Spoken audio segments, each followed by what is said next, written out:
Hello, my friends. I hope that you guys are doing really well. I hope that you're safe and happy and healthy. Today, I'm going to be talking about exfoliation. This is a talk that I've already done on my Instagram story, but I wanted to go a little bit more in depth and talk about stuff, maybe a few more products, and maybe go a little more in depth on the processes that each different type of exfoliation takes. But it's still not going to be a super long video, so this really is a crash course in exfoliation. If you already watched the other video, this will still have some new stuff to it, so feel free to stick around. I just got out of the shower, if you can't tell. I popped out of the shower, washed my hair, I didn't even dry it, popped on some mascara, and here we are. 'Cause what you gonna do? So, let's go ahead and get started. So we typically exfoliate our skin just because we like the feeling of our skin being soft.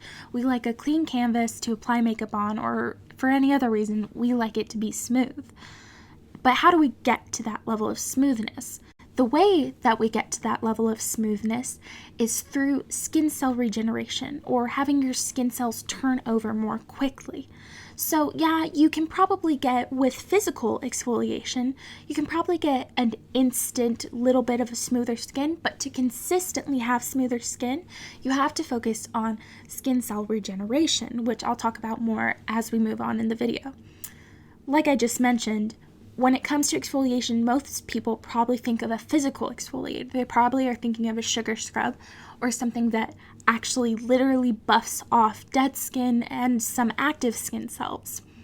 And those exfoliators are fine, but there are lots of other kinds that help with long-term smoother skin. But first, let's go ahead and talk about physical exfoliation. So, physical exfoliation, like I said, is when you are physically buffing off the skin. This can be a sugar scrub. It can also be something like a washcloth or a Clarisonic brush, any kind of cleansing brush. Something like that would be perfect for physical exfoliation. This is going to be a quick process. It's going to be a process that is immediate, but it doesn't necessarily leave your skin smoother in the long term. It's a very, very good thing to do a physical exfoliant at least a couple times a week. Anybody can do it. It's perfect for really sensitive skin, and it's also good for people with not so sensitive skin because it's good to just get those excess skin cells off in a physical manner.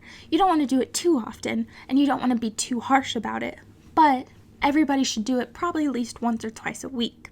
Moving on, let's talk about enzyme exfoliators now. So enzyme exfoliators are always going to come from fruit enzymes, at least in the US. I think maybe there are other kinds of enzymes that people use for exfoliation, but in the US, we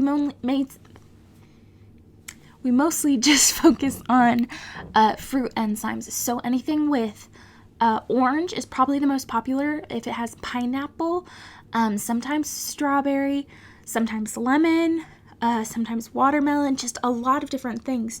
And typically whenever you see something that says it's going to help your skin glow or it's going to help brighten the skin, part of that will be because of vitamin C, and vitamin C is a natural lightener, but the majority of that is going to be because the fruit enzymes within the product encourage skin cell turnover.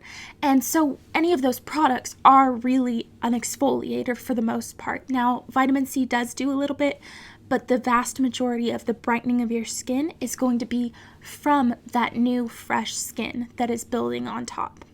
The most popular serum that's brightening and exfoliating that I can think of, and it's been very popular for years, is from Ole Henriksen. It's the Truth Vitamin C Serum, or the Vitamin C Truth Serum. I don't remember, but that one is super popular.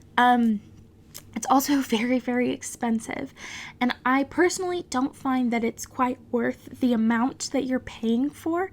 There are lots of other brands that have vitamin C serums like that do virtually the exact same thing. The one I use is a Derma E vitamin C serum, vitamin C concentrated serum. But there are other brands like Pixie Beauty. I believe Bliss has a vitamin C serum as well. Tons of brands have vitamin C serums that are just as good, and they're going to do just about the same thing. as that. So I probably wouldn't go out and buy the Ole Hendrickson one. I would look for a cheaper alternative because there are tons and tons out there. Another alternative, if you just go to your drugstore, your local drugstore, or like a health food store or something, anywhere that carries essential oils, and you get grapefruit oil. Grapefruit oil is awesome. It is awesome, awesome, awesome for this. And you just mix 2 or 3 drops in with your moisturizer all over your face. Don't let it get too close to your eyes because it can be irritating. It won't hurt you, but it can be irritating. And that will do virtually the same thing, and it's a little more natural if that's more of what you're into. Sometimes it's not quite as effective because there are other ingredients within the vitamin C serums, so just be aware of that. So the last type of exfoliation is chemical exfoliators. So chemical exfoliators, the main one that we see, or the main few that we see out that are very common, are alpha hydroxy acids, beta hydroxy acids, and retinol. Those are the main 3 that you're going to see on products that are chemical exfoliators.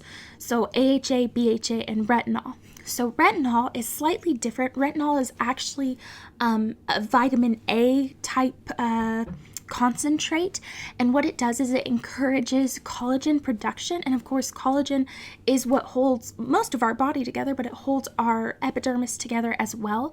So collagen production will actually assist even more in that skin cell turnover. A lot of times when you see anti-wrinkle or anti-aging products, they will have retinol in it, and that really is just another way that exfoliation helps is when you have more skin cell turnover, it helps prevent wrinkling, but it also keeps your skin nice and smooth and bright. The most popular chemical exfoliator out there right now is the Drunk Elephant Baby Facial. This one is about $80, which again is really, really expensive for what you are getting. The Ordinary has an 30% AHA, 2% BHA that is essentially the same thing for just like $7-ish, and it is a way better deal.